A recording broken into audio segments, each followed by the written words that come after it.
Russia agrees to rejoin the international deal on exporting Ukrainian grain to the Black Sea after diplomatic talks mediated by Turkey.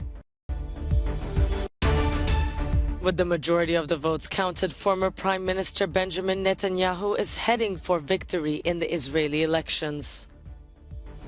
In a dramatic escalation, North Korea has fired more than 20 missiles towards South Korea, triggering a retaliation from Seoul, in turn firing missiles back. German Chancellor Olaf Scholz heads to Beijing this week in what's turning out to be a highly controversial trip with one of the EU's main trading partners and systemic rivals.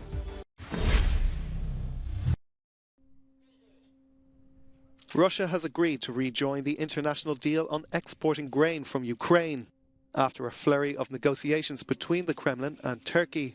Moscow pulled out of the agreement last weekend after its Black Sea fleet were reportedly attacked by drones. The accord was brokered by Turkish President Recep Tayyip Erdogan, who broke the news to parliamentarians in Ankara. Following our discussion with Mr. Putin yesterday, the Russian Defense Minister, Mr. Shoigu, called on National Defense Minister, Mr. Hulusi Akar, and informed him that the grain shipments will continue from midday today as planned before.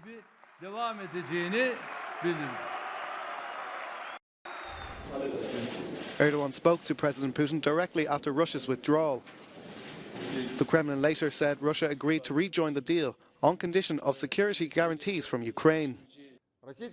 The Russian Federation believes the guarantees received at this point are sufficient and resumes the implementation of the agreement, initiative for the safe transportation of grain and food from Ukrainian ports, suspended after the terrorist attack in Sevastopol. The agreement allowing grain export has brought much-needed relief.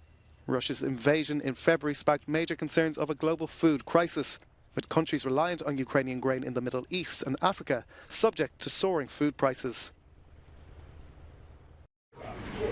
In Jerusalem, the front pages have all but proclaimed Benjamin Netanyahu as Israel's new Prime Minister, as the five-time former leader looks set to win the parliamentary elections. With almost all votes counted, Netanyahu's conservative Likud party, along with its ultra-right and ultra-orthodox allies, appear to have secured a majority in parliament.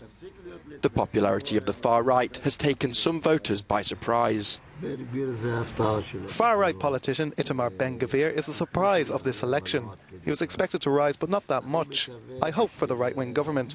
I hope for the state of Israel that he will be moderate. Like former Prime Minister Ariel Sharon said, what you see from here, you don't see from there.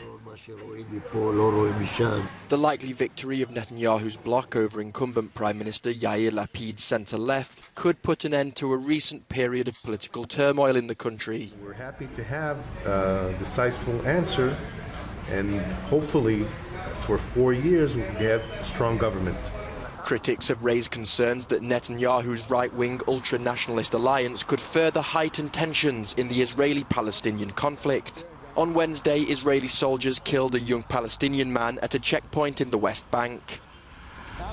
Since the beginning of the year, incidents linked to sectarian violence have left at least 137 dead on the Palestinian side and 23 on the Israeli side.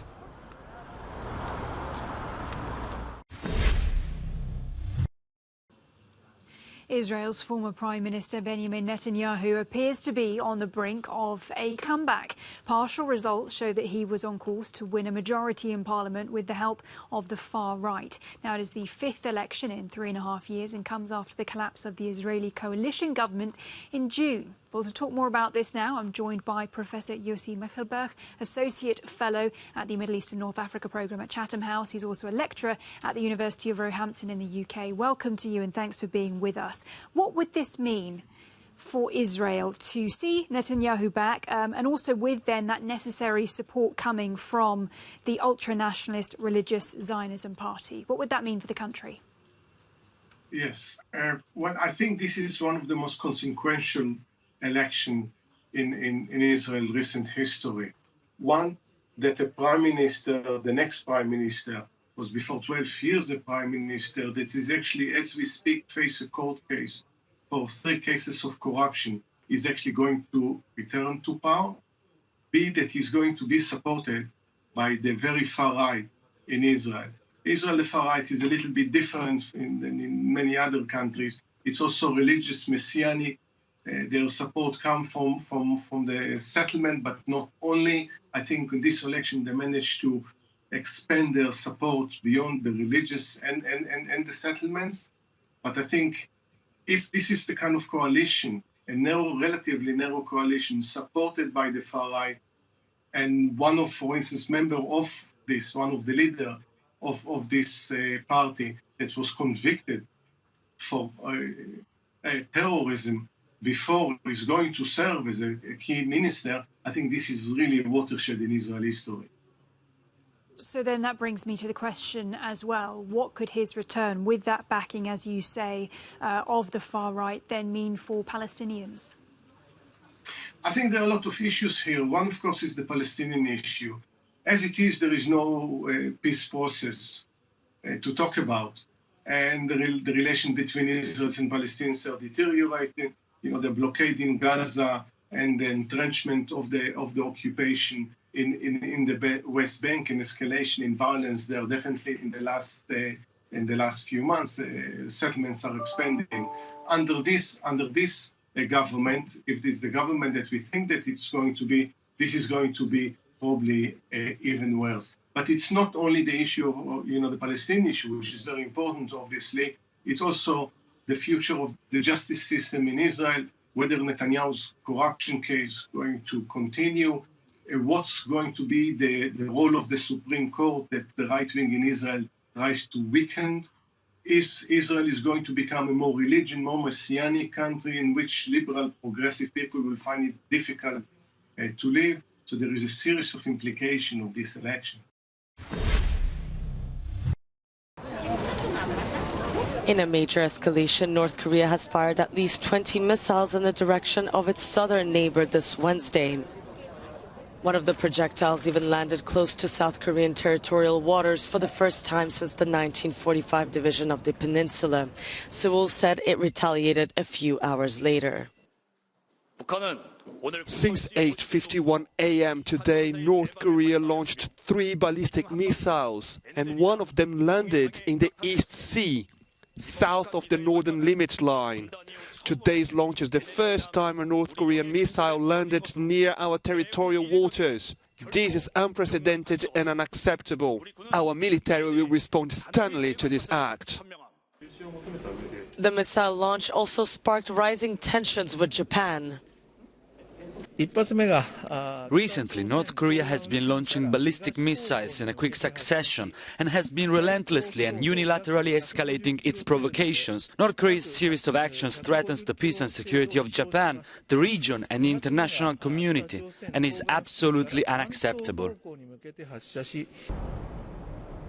The latest tests come after the head of the United Nations nuclear watchdog warned last week that Pyongyang could be preparing for a nuclear test, its first since 2017.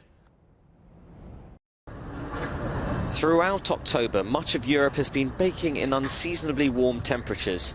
Beaches were packed, with scenes usually seen at the height of summer, not in autumn. It chimes with the latest annual report on the state of the continent's climate, compiled by the EU's Copernicus climate monitoring body and the UN's World Meteorological Organization. The data confirms that temperatures in Europe have increased at more than twice the global average over the past 30 years, the highest of any continent. The consequences are dramatic. Between 1997 and 2021, alpine glaciers lost some 30 meters in ice thickness. The rate of melting is accelerating year on year. Europe has also experienced one of the most intense wildfire seasons in 3 decades. Some regions, particularly the Mediterranean, were hit harder than usual because of persistent high temperatures and drought. Storms and sudden downpours were more frequent and intense. Hard ground, long spells of dry weather exacerbated the problem, with the land unable to absorb excess water. One silver lining, however, was that the EU reduced its carbon emissions by 31% between 1990 and 2020. Still, there's a lot of work left to do.